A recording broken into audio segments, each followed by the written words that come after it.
It was a freezing January morning, the kind that makes your nose tingle and your heart warm with children's laughter.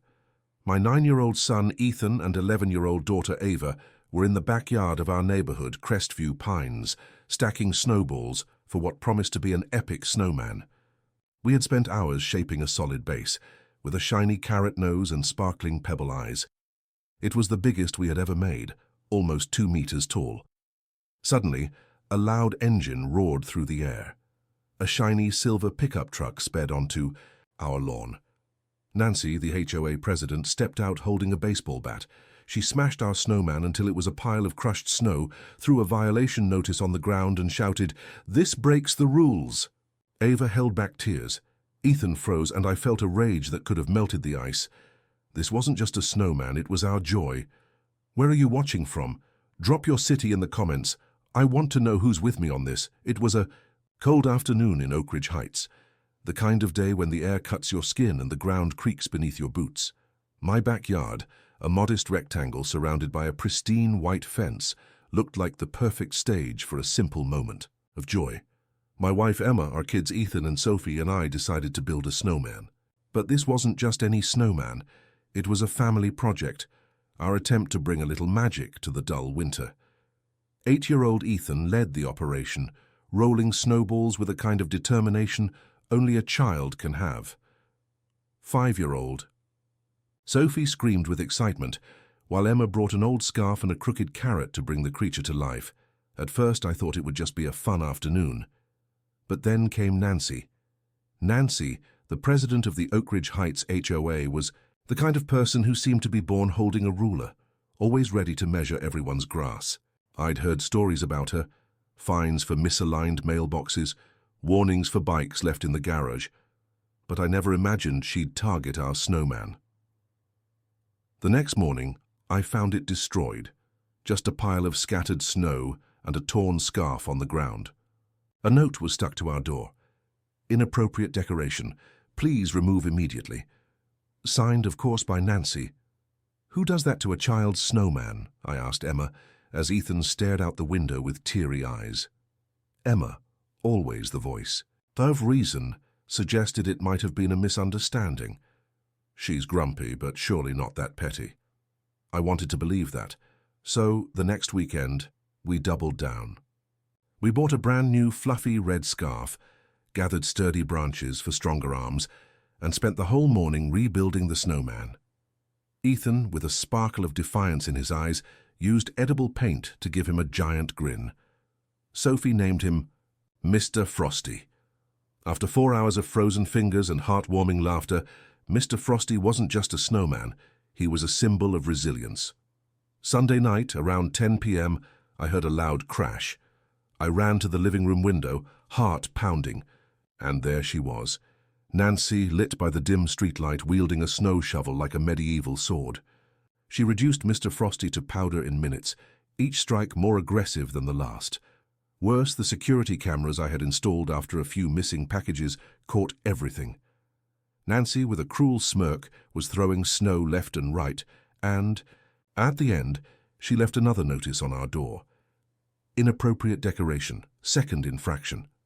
The footage even showed her laughing to herself as she walked back home, like she was savoring some twisted victory. My chest burned. This wasn't just about the snowman. It was about what it represented. It was about Ethan and Sophie, who couldn't understand why someone would destroy something that brought so much joy. It was about Nancy, who turned an innocent game into a personal crusade. I sat on the couch, the video looping on my laptop, and thought, this isn't over. Swallow my pride and let it go? Not an option. Strike back? Now that was tempting. But how? I could confront her, but Nancy was the type who turned every argument into a paperwork war. I could go to the board, but she was the board. Or I could be smarter. Plan something that showed we wouldn't back down. What would you do? Let Nancy have the last laugh, or find a way to turn the tables. Oak Ridge Heights had become a battlefield disguised as a perfect neighborhood. After Nancy's second attack on our snowman, I knew swallowing my anger wasn't going to cut it. My kids, Ethan and Sophie, still believed in winter magic. and seeing their eyes begging for another snowman broke my heart. "Let's build one she can't destroy, Daddy," Ethan said, with that mix of stubbornness and hope only a child can muster. My wife, Rachel, raised an eyebrow, but gave in. "If we're doing this, let's make it epic," she said, already pulling on her gloves. That afternoon we turned our yard into a snow construction site. We packed each snowball until it was hard as concrete, using a shovel to mold dense layers that felt like ice blocks. Sophie, perched on my shoulders, tossed handfuls of snow while singing a made-up song about Mr. Frosty 2.0. Ethan brought a bucket of water, and we spent the evening pouring thin layers that froze instantly in the cold air, forming a shiny, impenetrable crust. We added reinforced branches for arms and a brand new blue scarf bought just for the mission. Under the backyard lights, with steam rising from our mouths, we laughed like we were invincible. The snowman wasn't just a snowman, it was a declaration. We won't give up. We finished at 11 p.m., exhausted, but with grins that made every numb finger worth it. The next morning, a sharp smell invaded the room. I ran to the window, still in my pajamas, and what I saw made my stomach twist. Mr. Frosty 2.0 was gone. In his place, a black smoking puddle bubbled in the yard, with charred pieces scattered like the remnants of a campfire. The smell of gasoline was unmistakable. I rushed to my laptop and checked the security cameras. There she was, Nancy, at 4 a.m., calmly pouring fuel like she was watering a garden. She lit a match, tossed it onto the snowman, and as the flames rose, she looked directly at the camera and waved, a cruel, almost theatrical smile, like she knew I'd be watching. On the ground, near the door, was another notice. Fire hazard. Remove immediately. I felt the blood pounding in my temples. Rachel, who came in behind me, watched the video in silence, eyes wide. "She's unstable," she whispered, gripping my arm, but I knew it wasn't just instability. Nancy didn't just want to destroy the snowman. She wanted to humiliate us, to erase any trace of joy we dared to create. Ethan and Sophie wandered into the living room, still in pajamas, and looked out the window. "Why does she hate us, Daddy?" Sophie asked, her little voice trembling. I had no answer. All I could think about was Nancy, with that smug smile, thinking she had won. I sat on the couch, the video looping in my head. Rachel suggested calling the police, but I knew Nancy, with her connections on the Oak Ridge Heights Council, would probably get away with just a warning. Confront her directly. She'd love to turn that into a shouting match in front of her neighbors. No, if she wanted to play dirty, I had to be smarter. Maybe it was time to use her own rules against her, or build something she couldn't burn. Have you ever dealt with someone that vindictive? 3 destroyed snowmen were enough to snap me out of nice dad mode. Oak Ridge Heights wasn't a neighborhood anymore. It was a battlefield, and Nancy, with her cruel little smile, was the enemy. After the burning of Mr. Frosty 2.0, I knew rebuilding snowmen would only feed her obsession. My kids, Ethan and Sophie, still asked about the next one, but I couldn't let them see how far Nancy had gone. This time, it would be different. The 4th snowman would be my bait, and I'd play in her territory the dead of night. I waited until the house was silent. Rachel was asleep, exhausted from trying to convince me to call the police. The kids were dreaming, unaware of what I had planned. At 1 a.m., I stepped into the backyard with a flashlight in hand and fresh snow underfoot. I built the snowman alone, shaping each ball carefully, but without the charm of the others. No cute scarf or crooked carrot. This snowman was functional, a facade. Inside, I hid motion sensors wired to powerful floodlights, the kind that turn night into day. On top, I camouflaged a camera with audio, small enough to go unnoticed. The snowman looked simple, almost pathetic, but it was a trap. I finished at 2:30, shaking from cold and adrenaline, and went back inside to wait. At 3:07, the system triggered. The floodlights flooded the yard, and I ran to my laptop, heart pounding. The camera caught everything. Nancy, wearing a black coat and work boots, holding a garden axe like she was hunting monsters. She froze when the lights came on, eyes wide, but the hesitation lasted half a second. With a scream that shattered the silence, "You'll never beat me," she attacked. Every swing of the axe was furious, chunks of snow flying as if she were exorcising a demon. The camera caught it all, the axe, the screams, even the moment she threw another warning on our door. Lawn obstruction, remove immediately. I sat, in the living room, watching the footage on repeat. The anger I'd felt before had transformed into something else, a cold clarity. Nancy wasn't just cranky or unstable. She was addicted to destruction, to control, to making us feel small. But this time I had an ace up my sleeve. The recordings showed not just the attacks, but the escalation. The shovel, the gasoline, the lighter, and now the axe and those unhinged screams. It was more than vandalism. It was a sick obsession. Rachel, who came downstairs after the alarm, watched the footage with her hand over her mouth. "She's insane," she whispered. But I knew madness didn't explain it all. Nancy wanted power, and our snowman was her battlefield.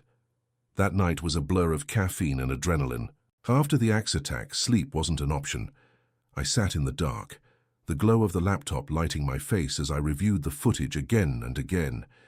Each frame was a gut punch. The snow shovel, the gasoline, the lighter, the axe, and worst of all, Nancy's screams. "You'll never beat me." But then something clicked. These recordings weren't just evidence of vandalism. They were dynamite ready to blow up her reign of terror in Crestview Pines. I decided to dig deeper. Nancy wasn't just a cranky neighbor. She was the self-declared queen of the block. I started talking to the neighbors, keeping the questions casual, like it was just curiosity. The stories came in whispers, like secrets from an underground resistance. Mrs. Larson from number 42 admitted she paid a $50 fine because her trash bin was too red. Old Tom from the corner got fined for Christmas decorations too bright, even though he only had a wreath on his door. The strangest part? Several said they paid the fines directly to Nancy, in cash, no receipts. "She said it was faster that way," Tom muttered, glancing around like she might jump out of the shadows. I returned to the footage with fresh eyes. Every video was a masterpiece of incrimination. Her black pickup parked on the street, the lighter flickering in the dark, her face clear as day with that smug grin. The audio even captured the delight in her voice as she destroyed the last snowman. I sat on the couch, a smile creeping across my face. The game had changed. Nancy thought she controlled Crestview Pines, but I had the key to topple her little castle. My mind was buzzing with ideas, but one stood out. The next snowman wouldn't just be a taunt, it would be the final trap. I didn't tell Rachel, who still insisted we go to the police, or the kids, who deserved to dream of snowmen. Not wars. This time the plan would be bigger. Crestview Pines was too quiet, like the calm before a storm. The footage, Nancy with the shovel, gasoline, axe, and those screams, burned on my hard drive, but I knew exposing it all without the final blow would be like showing my cards too soon. I needed something that didn't just catch her in the act but made her bury herself. That's when I decided. The next snowman would be a disguised fortress, a trap her rage couldn't break. The next morning I drove to the local hardware store, the kind of place that smells like sawdust and grease and makes you feel like you can build anything. I loaded my cart with galvanized metal pipes, quick dry cement, and a wire mesh strong enough to hold a bull. The clerk, a guy with a lumberjack mustache, raised an eyebrow. "Big project, huh?" "Yeah, a winter project," I replied, hiding the truth behind a smile. He didn't need to know I was building the final weapon against the tyrant of Crestview. Pines out, I spent 2 nights in the garage, now transformed into a secret workshop. Under the dim light of a hanging lamp, I welded the pipes into a cylindrical skeleton, reinforced with crossbars. I mixed the cement and filled the base, creating a core so solid a truck could run over it and come out dented. The wire mesh wrapped around it all like invisible armor. When I finished the frame, it looked more like a sci-fi robot than a snowman. Then came the disguise. I covered every inch with soft snow, carefully sculpted to look natural. I added a fake carrot nose, shiny plastic eyes, and an old scarf just for the taunt. The result? A snowman that looked as innocent as the others, but with a heart of steel. On the 3rd night, under a moonless sky, I planted the snowman in the yard, right, in the corner where Nancy always attacked. I adjusted the security cameras to the perfect angle with a new lens that could capture the gleam in her eyes. I installed a directional microphone hidden in a bush so I wouldn't miss a word. Before heading back inside, I looked at the snowman, its silhouette glowing under the streetlight, and murmured, "Come on, Nancy, try this one." It was more than a trap. It was an invitation to her downfall. I lay in bed, but sleep never came. My mind spun, imagining Nancy showing up with her arsenal of destruction. Would she bring the axe again, the gasoline, or something worse? The footage I already had was gold, but this new one would be the cherry on top, undeniable proof with her falling straight into the trap in front of all of Crestview Pines. Crestview Pines was cloaked in silence, but my backyard felt like a minefield of anticipation. After setting up the indestructible snowman, with its core of metal, cement, and wire mesh, I lived in a state of constant alert. I hadn't slept properly in 3 nights, my heart racing at every headlight that cut through the darkness. I peeked through the living room window, curtains slightly parted like a detective in a noir film. The cameras were ready. The microphone hidden in the bushes picked up even the wind, but Nancy didn't show. For a moment I thought she might have sensed the trap and backed off. Is she smarter than she looks? I muttered to myself, sipping cold coffee. Then, on Friday at 1:03 a.m., the roar of an engine shattered the stillness. I rushed to the window and saw her silver pickup gleaming under the streetlight like a shark circling its prey. Nancy cruised slowly past the yard, tires crunching the snow with a sound that felt like a warning. My cameras, perfectly angled, captured every detail. Her leaning over the wheel, eyes narrowed as she studied the snowman. The fake carrot nose and shiny plastic eyes stared back at her, innocent but defiant. Suddenly, she floored it. The engine roared, tires squealed, and the truck lunged at the snowman like a charging bull. The impact was deafening, a thunderclap of metal on metal that made the windows shake. Her hood crumpled like paper. The front bumper cracked with a loud snap, and a cloud of steam rose from the radiator. The snowman, almost untouched, with just a few scratches on the fluffy snow covering it, like it was mocking her. Nancy stumbled out of the truck, face red with rage, hair wild like a defeated villain. "You bastard!" she screamed, kicking at the snow so hard she nearly fell. A stream of curses echoed across the yard, words that would make a sailor blush, all recorded by the hidden mic in crystal-clear audio. She punched the snowman, but her fists only hit the wire mesh beneath, and she staggered back, cursing even more. I sat on the couch, laptop open, watching it all unfold live. My face hurt from smiling so much. This was more than a win. It was the implosion of her ego, caught in high definition. The snowman, with its minor scratches, seemed to laugh at her right along with me.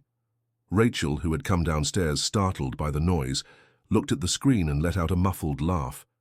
"My God, she thought she'd win," she said, shaking her head.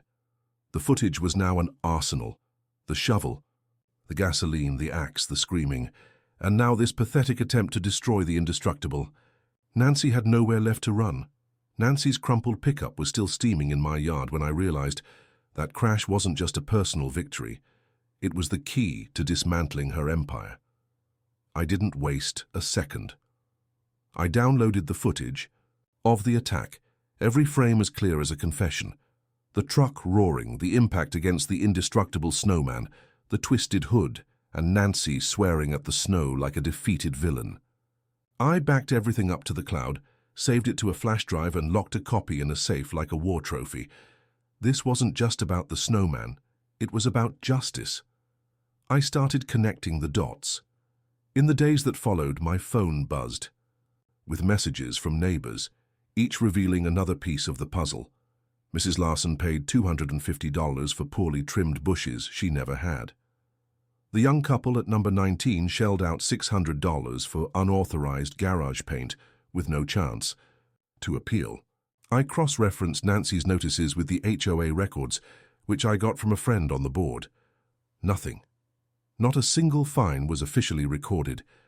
But one clue stood out. Several payments had been made to a PayPal account in her name. No receipts, no justification. The truck crash wasn't just a dented hood, it was the crack that exposed the scam she had orchestrated in Crestview Pines. As I compiled the dossier, my backyard became a symbol. The snowman, with its light scratches and plastic eyes, seemed to watch over the neighborhood, a silent guardian. Rachel, who once feared the chaos, now helped organize the evidence, laughing as she read through Nancy's absurd notices.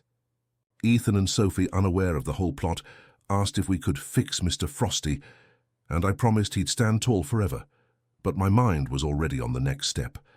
I had videos, testimonies, and now a trail of dirty money. It was time to act. On Monday, I marched into the municipal office with a packed folder, flash drive with the videos, copies of the fake notices, and a list of neighbors willing to testify.